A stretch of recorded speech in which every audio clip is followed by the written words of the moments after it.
Muy buenas.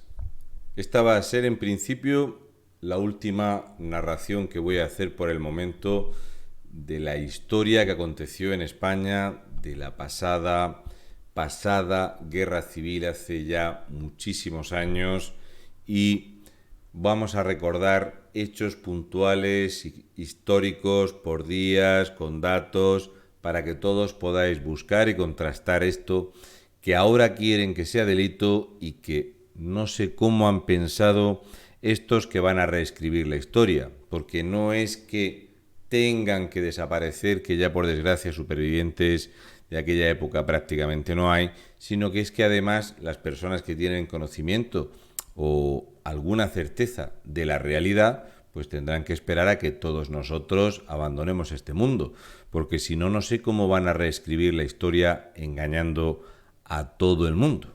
En fin, lo que sí que quiero dejaros claro es que lo que voy a ir leyendo no contrasta con las imágenes. Voy a poner unas cuantas imágenes de la época, tanto cartelería como imágenes de las personas que en aquellos años estaban, mientras voy a dar estos datos que empiezan y estas citas y estos momentos vividos a partir del año 36, y no van a ir en relación con las imágenes, porque las imágenes lo único que lo hago es para ponernos en situación de cómo era la época y de cómo era la situación que se vivía.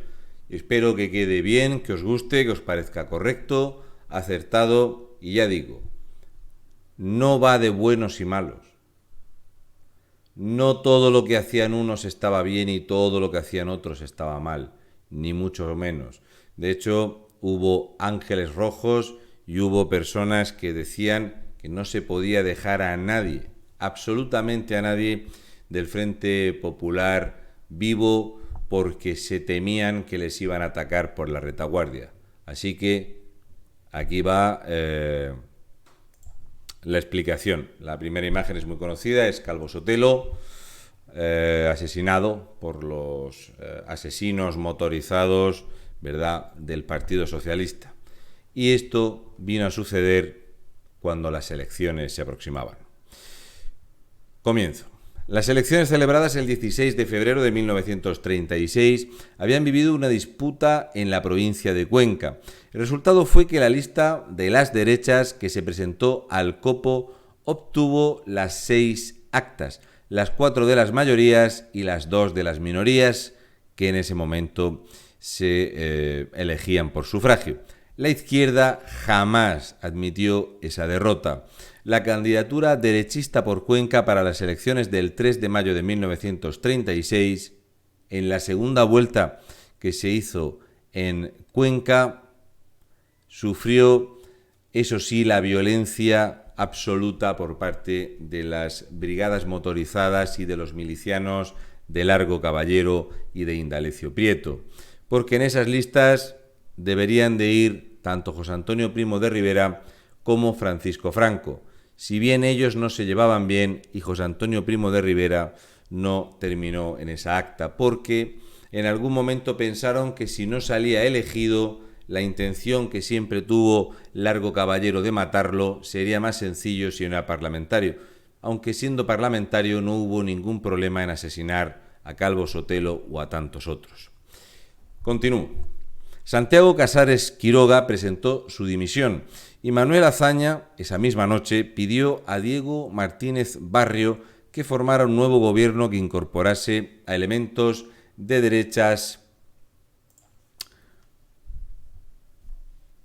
y que excluyera a los comunistas. Sin embargo, los socialistas se negaron a participar y el 19 de julio se formó un gobierno con Izquierda Republicana, el partido de Azaña, Unión Republicana, el de Martínez Barrio, y el minúsculo Partido Nacional Republicano, que ni siquiera se había presentado a las últimas elecciones. El propósito del nuevo gobierno era tratar de llegar a un consenso que evitara una guerra civil.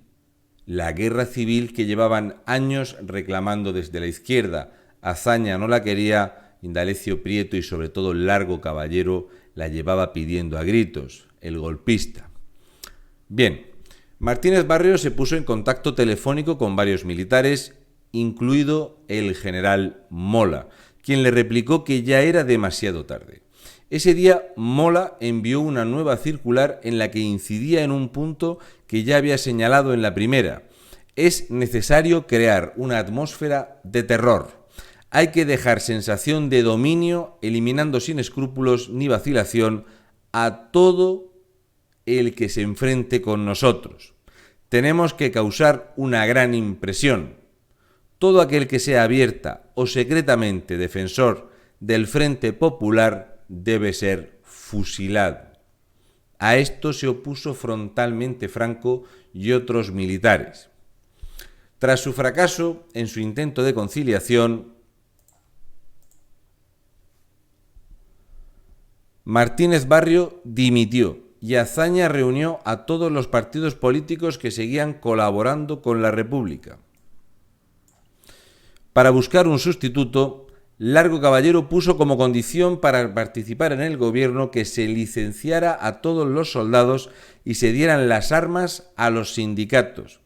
Así que Azaña nombró presidente del Consejo de Ministros a José Giral, ministro de Marina y diputado por Izquierda Republicana. Los sindicatos CNT y UGT convocaron una huelga general. En Barcelona tenían que haberse inaugurado los Juegos Olímpicos Populares para socialistas y comunistas, unos Juegos Olímpicos alternativos que había organizado el gobierno español en contra o enfrentado a los Juegos Olímpicos oficiales que se celebraban en Alemania. Iban a celebrarse en Berlín unas semanas más tarde y se habían inscrito unos 6.000 atletas de 22 países, principalmente vinculados a clubes deportivos o sindicatos de izquierda y extrema izquierda. El gobierno de la Generalidad se había negado a distribuir armas entre los civiles, porque recelaba de los socialistas y comunistas que no eran nacionalistas catalanes.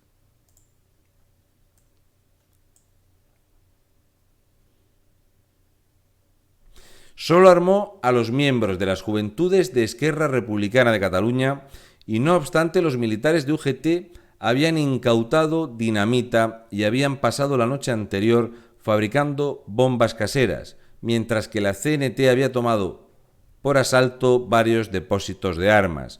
Ahora formaban barricadas desde las que obstaculizaban el despliegue de los sublevados.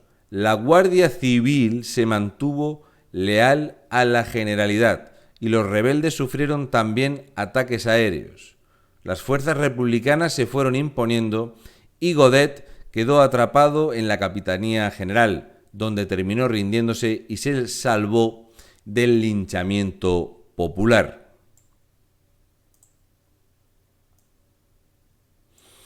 En Barcelona fueron tomados los últimos reductos de los sublevados. Entre los rebeldes detenidos estaba Ramón Mola, hermano de Emilio Mola. Los suicidaron esa noche de un disparo. Los suicidaron. El fracaso de la insurrección en Barcelona llevó al mismo resultado en el resto de Cataluña. En esos momentos los anarquistas contaban con unos 30.000 hombres armados en Barcelona, frente a los 5.000 con que contaban las fuerzas de seguridad. Esa noche una delegación anarquista se entrevistó con Luis Companys, el presidente de la Generalidad, que comprendió que en esos momentos carecía de poder efectivo. El 21 de julio Companys formó el Comité Central de Milicias Antifascistas de Cataluña, que en la práctica se convirtió en un gobierno paralelo. Inmediatamente empezó a crear patrullas de control que empezaron a perseguir a presuntos fascistas, militares, empresarios, sacerdotes, sospechosos. Eran arrestados, torturados para obtener cualquier información sobre otros posibles partidarios del golpe de Estado y finalmente se les daba el paseo, es decir, se les llevaba en coche a algún lugar aislado y se les asesinaba. Sobra decir que sin ninguna clase de juicio. Esto es un salvoconducto que daba la República, en este caso a una señora. 21 de julio en Madrid. Ese día, varios comunistas armados con pistolas se presentaron en el domicilio de José Ortega y Gasset para pedirle, por favor, si tenía bien y no le causaba incómodo alguno, firmar un manifiesto contra el golpe de Estado y en favor del gobierno republicano. El filósofo estaba muy enfermo. Y su hija, quien habló con los comunistas, sabía que su padre no iba a firmar eso, y en una conversación muy tensa les convenció para que redactaran otro texto más corto y menos politizado, que finalmente Ortega firmó, al igual que otros intelectuales. Unos días más tarde huyó de España. Hubo muchísimos intelectuales que se marcaban y otros que simplemente lo que querían era salvar la vida. UGT y CNT crearon milicias para controlar a los militares y el 22 de julio formaron un comité ejecutivo popular a imitación del Comité Central de Milicias Antifascistas de Cataluña, que en la práctica se convirtió en el gobierno de la provincia de Valencia y de parte de Castellón y Alicante. El 29 de julio, aviones republicanos bombardearon Granada y aviones nacionales bombardearon Gijón. El 1 de agosto, el diario ABC publicó en Sevilla una proclama de Franco en la que se leía: "Este es un movimiento nacional, español y republicano que salvará a España del caos en el que se pretendía hundirla. No es el movimiento de defensa de determinadas personas. Por el contrario, mira especialmente por el bienestar de las clases obreras y humildes".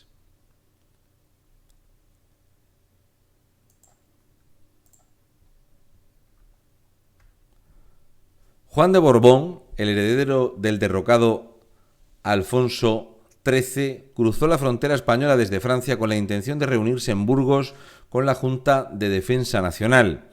Fue interceptado en Aranda de Duero. Qué gran lugar ese. El general Mola lo devolvió al exilio, con la indicación de que si volvía a entrar a España, lo haría fusilar, y le dijo palabras textuales: "con todos los honores que a su elevado rango le correspondan". El 2 de agosto, una columna entre 400 y 500 hombres, principalmente guardias civiles y algunos anarquistas, salió de Valencia bajo el mando del capitán de la Guardia Civil, Manuel Urribarri, y se apoderó de la isla de Ibiza. Al mismo tiempo salían de Sevilla dos columnas de legionarios dirigidas por el teniente coronel Asensio Cabanillas y el teniente coronel Heliodoro de Tella.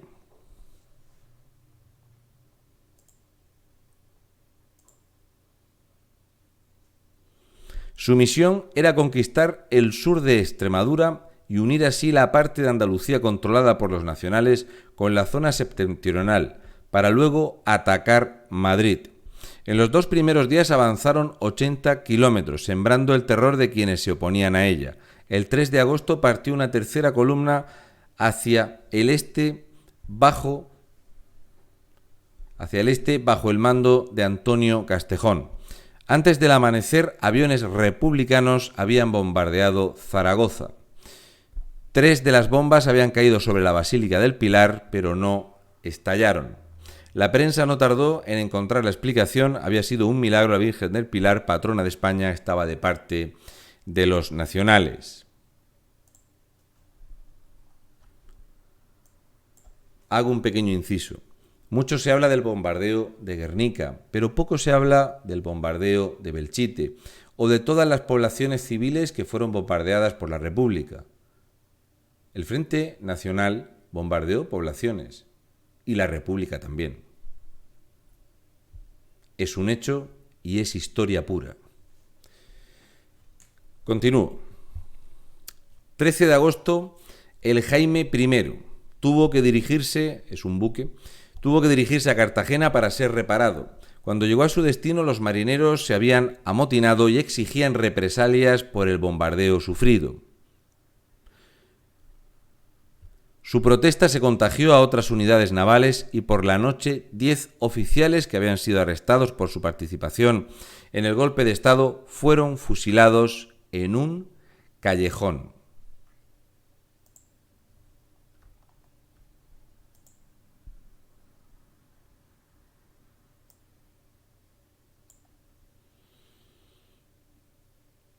14 de agosto.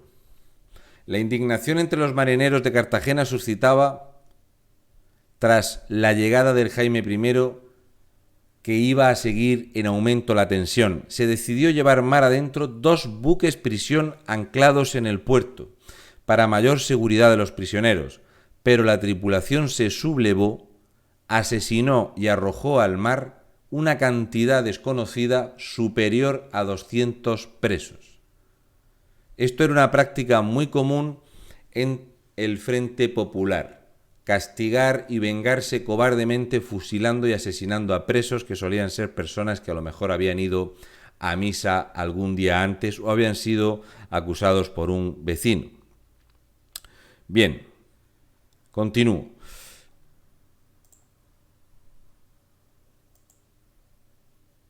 También en Gijón fueron sacados de la cárcel y asesinados más de 150 presos como represalia al bombardeo que había provocado más de 50 muertos. Muchos de ellos eran guardias de asalto que estaban en el cuartel. Es cierto que habréis visto que hasta la ministra de la vergüenza, la vicepresidente Yolanda Díaz Tucán, fue a hablar de la Semana Negra de Gijón, pero nunca se hablaba de las sacas que se hacían en las cárceles para matar cobardemente a la gente solamente porque eran incapaces de hacerlo en el frente, así que mataban personas que tuvieran arrestadas, hombres, mujeres, niños, sin ningún tipo de problema. Continúo.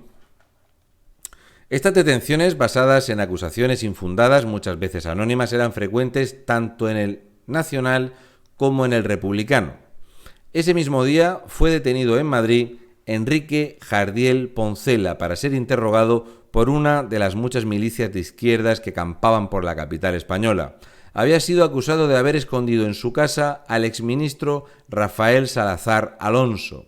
Más adelante, Jardiel recordaría el suceso en el prólogo para una versión impresa de una de sus comedias. El escritor nunca había tenido una posición política definida, pero las barbaridades que pudo contemplar en ese Madrid republicano le inclinaron inevitablemente sus simpatías hacia el bando nacional. Realmente, nadie que viera las tropelías en aquel momento se podía decantar.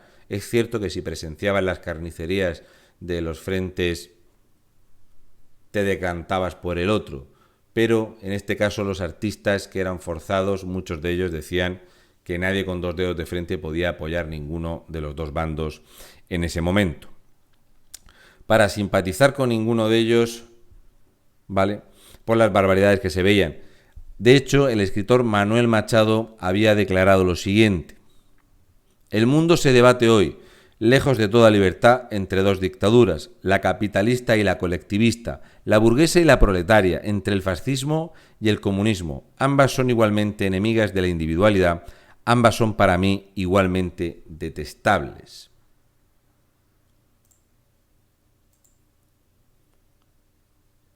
Muchos intelectuales trataron de mantenerse al margen de la contienda, huyendo de España hasta que acabó la guerra, como hizo Azorín o Pío Baroja, o bien ondeando la bandera del que pasara por allí, como era normal para evitar ser asesinado. Jacinto Benavente estaba siendo aclamado en Madrid por los republicanos y más adelante dijo que había sido obligado a fingir simpatía por ellos, quedando bien con los nacionales.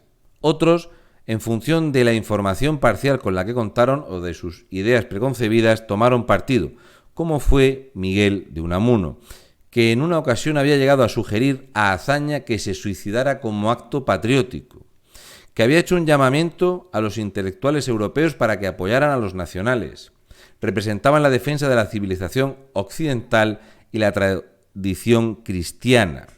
Esto es algo que me gustaría que la gente tuviera bien claro, porque Unamuno fue utilizado de forma lamentable por una película de mierda subvencionada de estas del cine español que no tenía nada de credibilidad absolutamente. Era todo un invento, pero bueno, pagaba el Partido Socialista, así que decidieron darle una versión que gustase al socialismo para ese dinero que habían recibido. Me parece que se llama Mientras dure la guerra o algo así. Bien, continúo. La madrugada del 18 de agosto fue fusilado Federico García Lorca. Las circunstancias que condujeron hasta su asesinato aún no se han aclarado. Franco estaba muy molesto, insistió en saber qué había ocurrido. Pasó a decir que él solo había cumplido la orden de detener a García Lorca sin causarle el menor daño.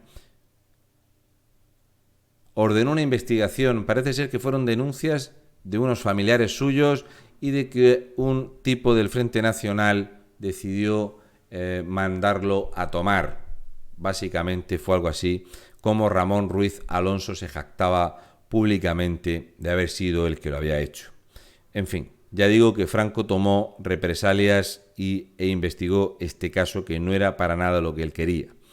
El 22, eso fue el 18 de agosto. Ese día, un acorazado del bando nacional bombardeó la ciudad de Bilbao y como represalia 13 militares y civiles fueron condenados a muerte por un consejo de guerra y ejecutados ese mismo día. El 22 de agosto los delincuentes comunes se amotinaron y amenazaron con matar a los presos políticos. Casualmente estaban visitando la prisión unos milicianos anarquistas bajo el mando de Felipe Sandoval para investigar un supuesto plan de fuga de los presos políticos. Criado en un orfanato, había sido un delincuente desde joven y recientemente había destacado por delitos mayores, que incluían el atraco a un banco. A la sazón pertenecía al Comité de Investigación Pública.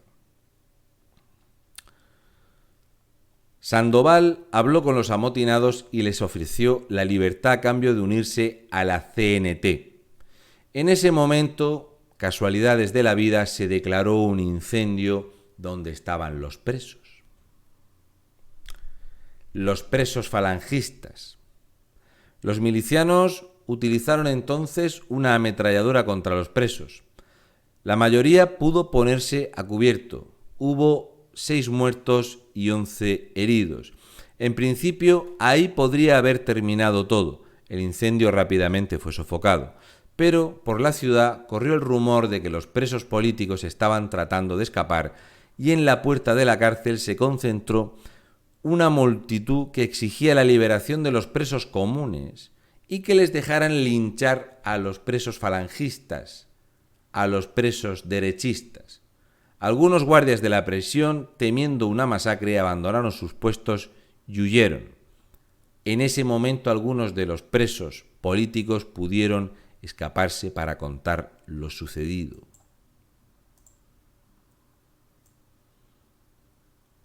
La aviación nacional bombardeó Málaga y causó varios muertos, entre ellos mujeres y niños. Como represalia, 50 presos fueron sacados de una cárcel y fusilados. Decidieron formar un tribunal revolucionario que juzgase a los presos más peligrosos y la noche del 23 de agosto 25 de ellos fueron ejecutados en los sótanos de la prisión. Entre los asesinados estaban varios exministros y diputados. Algunos de ellos eran moderados, como Melquiades Álvarez, que había sido presidente del Congreso, Fernando Primo de Rivera, hermano de José Antonio Primo de Rivera, fundador de Falange, el general Rafael Villegas, que había fracasado en el intento de golpe de Estado en Madrid, y José Ignacio Fanjul, hijo del general Joaquín Fanjul. La prensa internacional conoció lo sucedido a través de un informe difundido por la Embajada Británica y el cuerpo diplomático exigió a José Giral que cesaran las ejecuciones extrajudiciales, o de lo contrario los embajadores se retirarían de Madrid.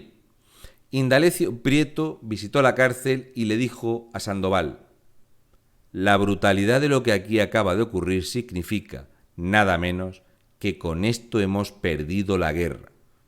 Hacía breves días que había sido el alzamiento nacional y ya las carnicerías hacían ver que habría represalias y que, según dijo, daba la guerra por perdida Indalecio Prieto, viendo lo que había en la cárcel, que debía de ser una imagen terrible, con los incendios y los ametrallamientos y los linchamientos. Bien. En Málaga... No, voy a ir más atrás. Manuel Azaña recibió la visita de un familiar suyo, quien contó que estaba destrozado por lo sucedido en la cárcel Modelo y dijo: han asesinado a Melquiades. Esto no, me asquea la sangre. Estoy hasta aquí, nos ahogará a todos. Se planteó dimitir, pero finalmente lo convencieron para que continuara al frente de la República. Manuel Azaña decía que sus socios habían destrozado la República y que Franco se había levantado en contra de ellos, no de la República en sí. De hecho, Franco anuncia al principio que se subleva en favor de la República y de las personas más vulnerables. Tras un bombardeo en Jaca por parte de la aviación republicana, los nacionales fusilaron a 100 presos como represalia. Como veis, en ambos bandos se hacían estas prácticas. Entre ellos el exalcalde de la ciudad, Mariano Carderera. En Málaga era la aviación nacional la que estaba bombardeando varios días consecutivos y como respuesta los días siguientes se perpetraron varias sacas de presos en las que fueron fusilados más de 200 presos cristianos, religiosos, derechistas, personas sin juicio alguno. El 4 de septiembre José Giral presentó su dimisión. La causa inmediata era la toma de Talavera, pero la causa de fondo era que comprendía que uno de los mayores problemas que tenía la República era la indisciplina de sus fuerzas. Muchedumbres que asaltaban prisiones sin autorización alguna, milicianos que no acataban órdenes del ejército. Era imposible seguir ninguna estrategia, ninguna con posibilidades de éxito. Por ello recomendó que se formara un nuevo gobierno en el que participaran los sindicatos, a ver si así las decisiones de gobierno tenían más posibilidades de ser acatadas. Azaña no tuvo más remedio entonces que nombrar presidente del Consejo de Ministros a Francisco Largo Caballero. Giral se mantuvo, no obstante, en el nuevo gobierno como ministro sin cartera.